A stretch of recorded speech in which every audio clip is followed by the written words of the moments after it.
নমস্কাৰ, মোৰ চেনেললৈ আপোনালোকক স্বাগতম জনাইছোঁ। এয়া মই আজি দেখুৱাব লৈছোঁ চাদৰত পতিনো কেনেকুৱাকৈ লগায়।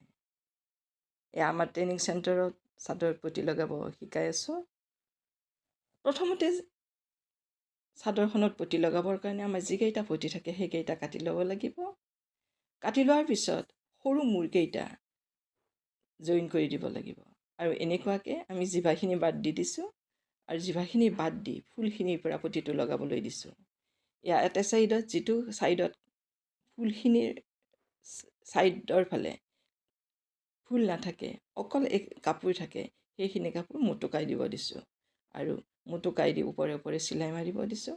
ঠিক তেনেকুৱাকৈ সেইখিনি হোৱাৰ পিছত এটা হাতৰ টিপ আছে, এই টিপটোৰে ধৰি থাকিব লাগিব। আৰু নেক্সট এটা ছাইড হোৱাৰ পিছত সেইটো ছাইডেও ঠিক এনেকুৱাকৈ কাপোৰখিনি সোমাই দিব লাগিব আৰু চিলাইটো মাৰি যাব লাগিব। এনেকুৱাকৈ আপোনালোকেও নিজেই চাদৰখন চিলাই ল'ব পাৰিব ঘৰতে অতি সহজতে। আৰু এইবিলাক অভ্যস্ত হৈ গ'লে একো কথাই নাই। প্ৰথম অৱস্থাত অলপ টান যেন লাগিলেও পিছলৈ এইবিলাক সহজ হৈ পৰে।